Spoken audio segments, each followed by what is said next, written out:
welcome back to another video. This really popped when I saw it. That to me is a monster increase. Again, this book got hot. This book is ready to go higher. So let's jump right into it. We are back today with another statue review from Diamond Select Toys. Without further ado, let's get into the review.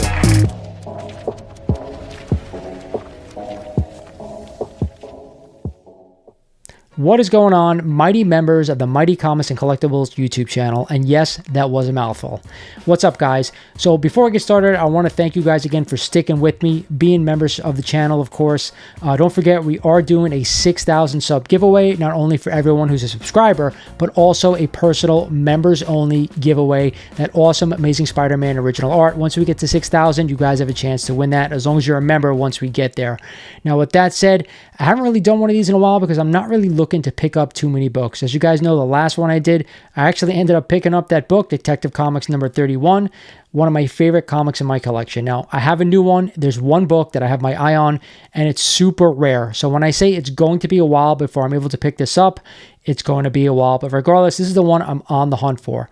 With that said, I'm always looking to buy Silver Age early Amazing Spider-Man keys, but I'm only looking to buy them right now if I can get them for a deal. So keep that in mind. You guys know I always look to buy real books because I think you find a better deal if books are undergraded, underpriced.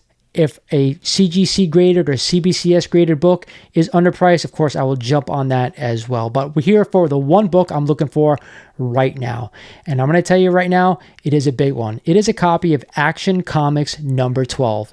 So if you guys don't know this, there is a sneak peek in this book of Batman. That's right. So I'm going to go ahead and put it up on the screen so you guys can see it, exactly what it says. It says, "Don't miss it. The Batman. This new thrilling adventure strip starts in May issue of Detective Comics." You guys know this precedes Detective Comics 27. I'm not going to be able to ever afford a Detective Comics number 27, so this is the next best thing for me. And it's quite expensive, but if you could find it in super low grade, I think it may be worth it. I saw somebody on Instagram not too long ago pick up a copy of this. I think it's Lee Kirby Dicko Comics on YouTube, to be honest. So check him out. He's got phenomenal books in his collection, one of the best collections you've ever seen. But again, I need to find a really cheap copy. So just to give you a little bit of information, we're going to pull the CGC data, okay? So there are only 42 copies of this book on the census, believe it or not, which is absolutely mind-boggling. I think Action Comics has like 46 or 47. So I think this is more scarce than Action Comics number 1, but of course a lot less expensive. So total of 42, 27 Universal, 15 restored. Now, I do not care at this point if it's a restored book or not a restored book.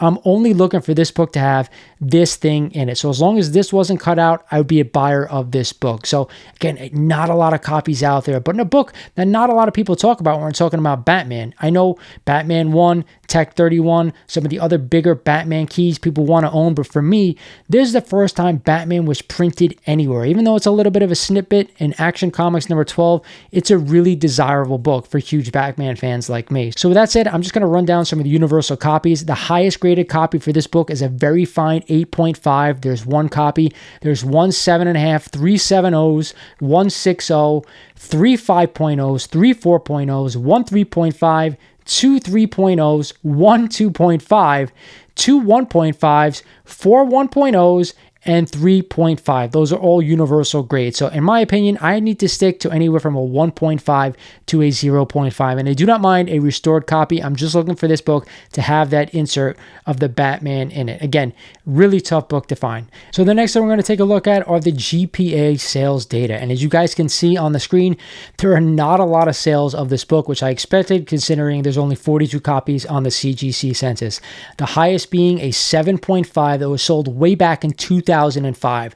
The lowest being a 0.5 incomplete copy that sold in June of 2008 for $1,300.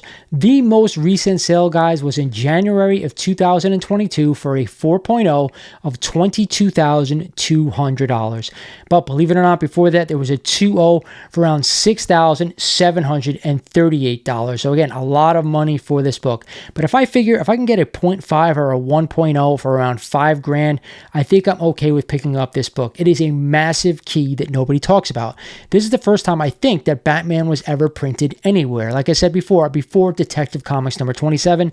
So this is an important one for me that I think is value hasn't been reached yet. Not a lot of people talk about it. Not a lot of people know about it. So for me, it's worth picking up, like I said, if I can find one. But again, it's going to be a long time. So I'm sharing this with you guys out there in the community so you know what I'm looking for in case you're interested in buying one. Hell, just to show you what I'm thinking in my head. That's what you get from the mighty level of the subscription through the YouTube channel. I hope you guys enjoyed it. Again, I always think, I'll tell you this right now, if you could find silver, Bronze Age keys undervalued and underpriced, I'm still a buyer of some of the major keys out there. Not filler. I'm only talking about 5 to 7 Bronze Age keys. You guys know which one they are. And of course, Silver Age books like Amazing Spider-Man keys, some of the bigger ones like FF5, FF1, AF15, X-Men 1, some of the other smaller keys as well, not the bigger ones, Tales of Suspense 39, I'll throw in there, Journey into Mystery 83, FF5, stuff like that. Those are the bigger books that I'd be definitely jumping into right now if you're a long-term holder.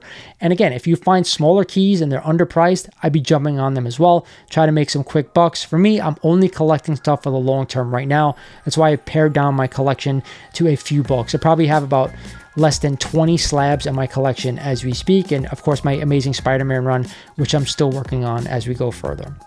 Hope you guys enjoyed this video. And like I said, I am really happy that you guys stuck with me to this video if you are still a member of the channel. And more good stuff to come. Trust me. This is Lawrence over at Mighty Comics and Collectibles saying thank you for watching, and I'll talk to you guys soon.